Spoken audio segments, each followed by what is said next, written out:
Satu saat dia datang lagi. Nah, dia baik lagi nih guys.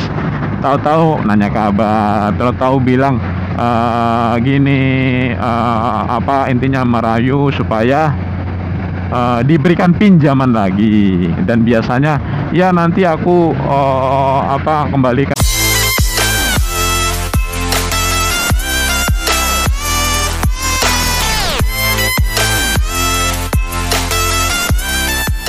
Assalamualaikum guys, jumpa lagi dengan kami ya, MBC Muscle Bike Channel. Yes guys, langsung saja kali ini nggak usah berpanjang lebar ya. Pagi ini lalu lintas padat ya, dan kita tetap akan membahas satu topik diskusi dong ya. Mau lalu lintas kosong, mau padat, mau panas, mau pagi, kita keluar riding, ngonten, kita bahas satu topik. Kali ini gini guys, yakin mau minjemin lagi? Nah gini guys, ini terutama buat kawan-kawanku yang orangnya nggak enakan ya. Nggak enakan itu istilahnya itu suka berat kalau tidak memenuhi orang lain, kayak memenuhi permintaan orang lain. Konteksnya gampangnya kita ambil konteks hutang piutang lah guys ya. Jadi gini, ini terjadi juga dengan saya. Jadi saya punya kenalan lah ya. Jadi dia itu punya hutang, kemudian deadline ternyata dia tidak membayar, ditagih berkelit ya kan. Ya alhamdulillah lah, hanya berkelit gitu kan ya, bukan melakukan hal yang lebih dari itu. Tapi intinya dia sudah menunjukkan bahwa dia bukan orang yang cukup amanah untuk diberikan, untuk dibantu dengan pinjaman. Nah gitu. Jadi intinya ada kita sudah dapat kesimpulan nih bahwa si kawan A ini, anggap aja si A gitu ya, dia tidak amanah sih gitu kan. Nah terus kasusnya satu saat dia datang lagi.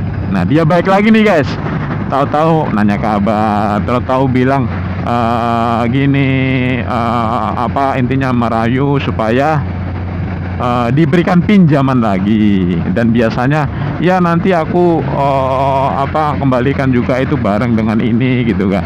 Nah gini guys, urusan amanah itu bukan sesuatu yang terjadi secara tiba-tiba ya. Jadi tahu-tahu orangnya nggak amanah, menurut saya tidak seperti itu. Itu adalah hasil dari proses yang panjang guys, dari mungkin mulai didikan orang tuanya, bagaimana dia besar, dan apa yang dia lihat dari orang-orang sekitar. Mungkin orang-orang sekitarnya juga bukan tipikal yang amanah, sehingga menurut dia tidak amanah itu biasa gitu ya. Nah hati-hati dengan orang seperti ini, karena tidak amanah itu bukan proses yang instan, itu adalah proses yang panjang.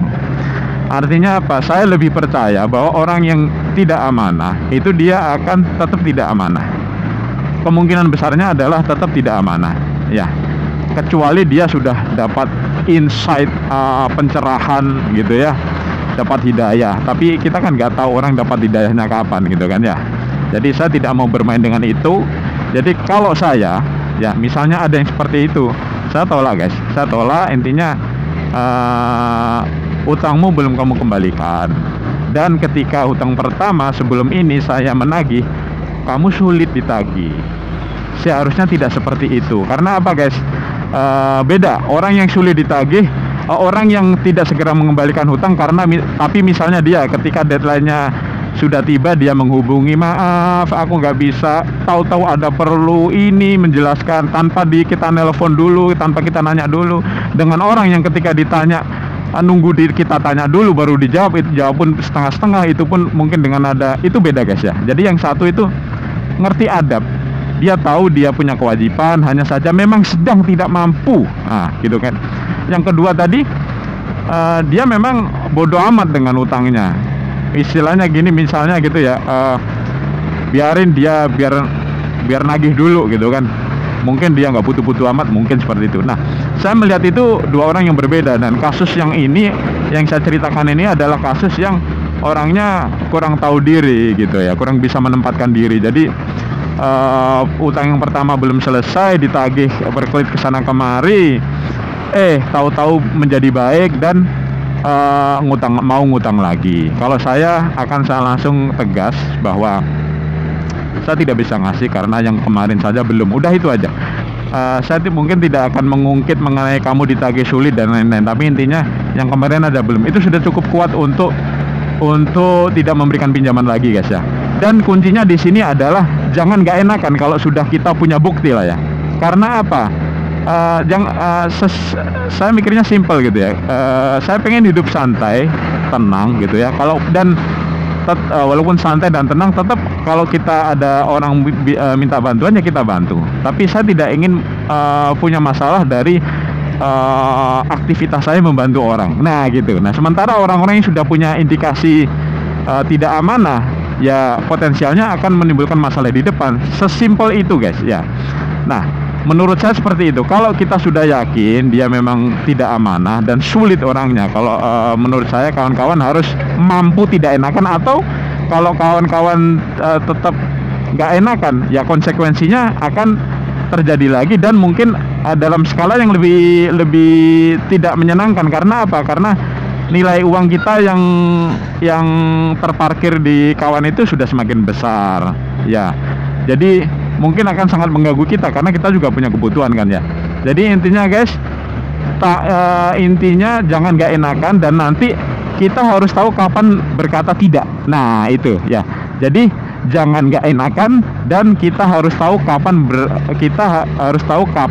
kita perlu berkata maaf, saya tidak bisa. Nah itu penting sekali ya.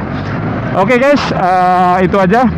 Semoga bisa menginspirasi ya, karena ada banyak orang-orang yang bukan orang tidak baik ya, tapi orang-orang yang tidak amanah itu cukup banyak ternyata. Nah, jadi makanya kita lihat di sosmed juga banyak kasus-kasus yang pinjem 100 sampai jadi guyonan. Nah itu banyak sekali. Jadi hati-hati guys, terutama yang kalau misalnya pinjemnya itu bolak-balik berulang, nah itu, dan bolak-balik sulit ditagih, sudah ya. Oke guys, sampai di sini saja. Terima kasih sudah join ya. Sampai ketemu lagi di video-video selanjutnya. See you, bye.